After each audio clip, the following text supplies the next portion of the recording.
വാരം നമ്മൾക്ക് തേങ്കുറിശ്ശിയിൽ നിന്നും ജിഷയാണ് എഴുതിയിരിക്കുന്നത്. ജിഷയുടെയും ഭർത്താവിൻ്റെയും ജാതകം നമ്മൾക്ക് അയച്ചു തന്നിട്ടുണ്ട്. പ്രത്യേകിച്ച് ഞങ്ങൾക്ക് അറിയേണ്ടതായി ഒന്നുമില്ല. ഞങ്ങളുടെ ജാതകം ഇപ്പോൾ എങ്ങനെയാണ്, ഞങ്ങളുടെ സമയം എന്നത് മാത്രമാണ് ഞങ്ങൾക്ക് അറിയേണ്ടത്. നല്ല സമയമാണോ മോശം സമയമാണോ എന്നുള്ളതാണ് അറിയേണ്ടത് എന്നുള്ളതാണ് ചോദിച്ചിരിക്കുന്നത്. ജിഷയുടെ നക്ഷത്രം അത്തം നക്ഷത്രമാണ്. അത്തം നക്ഷത്രം ജിഷ 22 വയസ്സ് കഴിഞ്ഞ് 1 മാസം 10 ദിവസമാകും. ജാതകപ്രകാരം ഇപ്പോൾ നടന്നുകൊണ്ടിരിക്കുന്നതായ ദശാകാലം രാഹുദശയാണ്.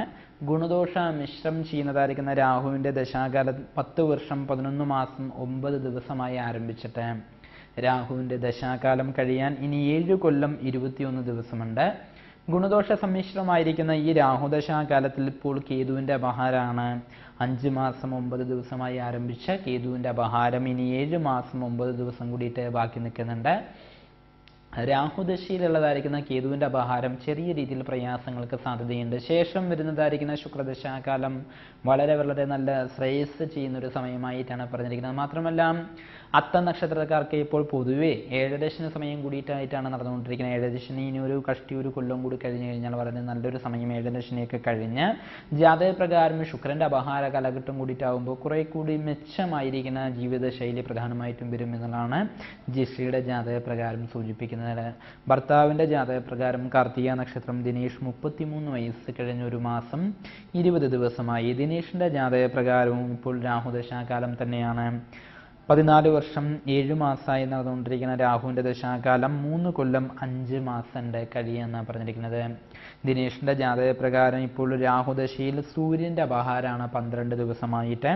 10 മാസം 12 ദിവസം കൂടിയിട്ടുണ്ട് സൂര്യൻ്റേതായിരിക്കുന്ന അപഹാര കാലഘട്ടം കഴിയാൻ എന്നുള്ളതാണ് സൂചിപ്പിച്ചിരിക്കുന്നത്. ദിനേഷിൻ്റെ ജാതകപ്രകാരം ഇപ്പോൾ നടന്നുകൊണ്ടിരിക്കുന്നതായ രാഹുദശയിലുള്ളതായിരിക്കുന്ന സൂര്യൻ്റെ അപഹാരം കുറച്ചൊരു ക്ലേശങ്ങളൊക്കെ ഉള്ളതായിരിക്കുന്ന സമയമായിട്ടാണ് പറഞ്ഞിരിക്കുന്നത്. പലതരത്തിലുള്ളതായിരിക്കുന്ന വിഷമതകളും ഈ സൂര്യൻ്റെ അപഹാരത്തിൽ വന്നു ചേരാം.